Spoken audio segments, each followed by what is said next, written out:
Bon, bah, je vais me présenter. Donc, Géraud Delteil, artiste peintre, vichysois, Auvergnat-Corse.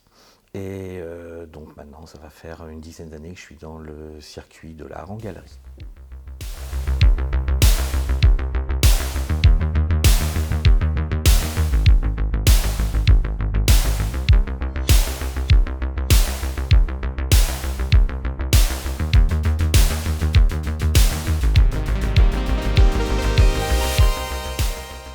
Ah bah la passion, je l'ai eue, je crois, tout le temps.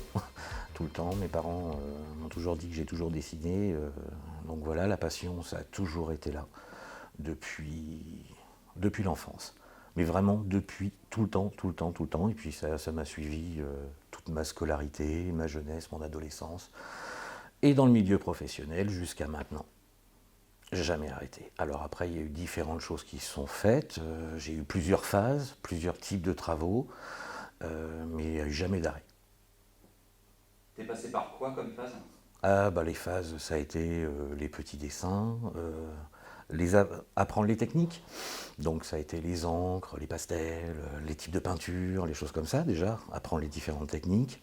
Et puis ensuite, ça a été les différents supports. J'ai commencé par de la BD, du logo, des murs, bien sûr, donc du graphe.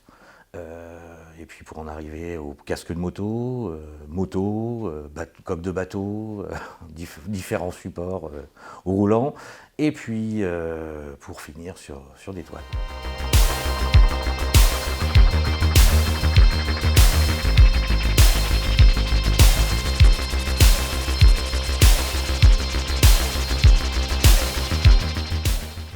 Alors ça va paraître un peu étonnant, mais j'essaye de ne pas trop me faire influencer. Ce que j'aime dans l'art, à la sortie, j'aime les classiques, mais alors vraiment les vieux classiques. Alors on va dire que je suis catégorisé comme du street art, pop art, geek art.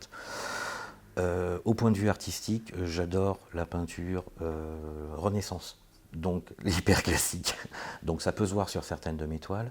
Par contre, sur ce qui va être des autres artistes, j'essaye de pas regarder ce qui se fait actuellement. Voilà. Je fonctionne en autarcie. À part la peinture, qu'est-ce que je fais? Donc je fais quand même beaucoup de peinture, c'est quand même la majorité de mon travail. Après, ça va être les supports qui vont être différents, majoritairement des toiles. Après, ça va être d'autres supports variables, aussi bien encore un peu quelques murs, quelques casques de moto, quelque chose comme ça, des bornes d'arcade, et un petit peu de sculpture occasionnellement. Bon, alors ça, c'est un petit peu différent. Donc, j'en fais de temps en temps, et là, bon, c'est par vague. Mais ça reste quelque chose de beaucoup plus petit parce que j'arrive pas encore à faire exactement ce que je voudrais, donc ça va évoluer dans le temps.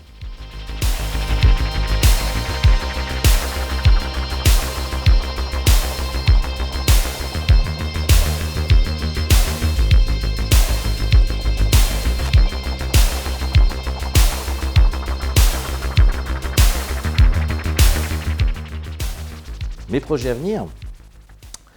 Alors, grâce à mon galeriste de Clermont-Ferrand, j'ai l'opportunité maintenant d'être exposé au Japon.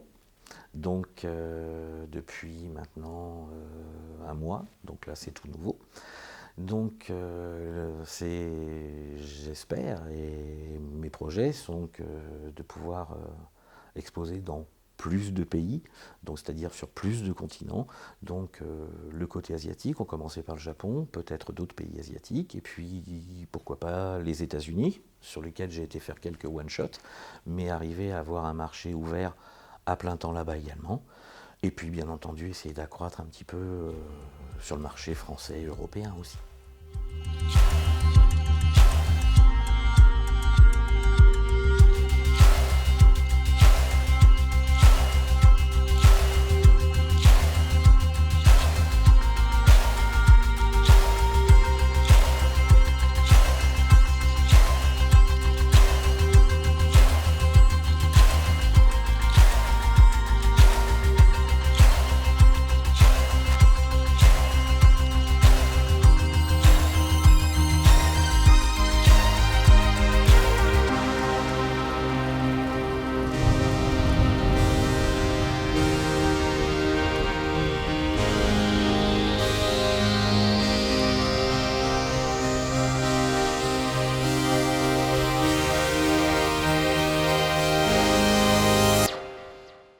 Eh ben écoute, cette borne, au point de vue design, je l'ai voulu quand même avec un petit côté vintage par rapport aux années 80-90, à l'époque, à la grande époque des bornes d'arcade, avec tout en restant moi-même.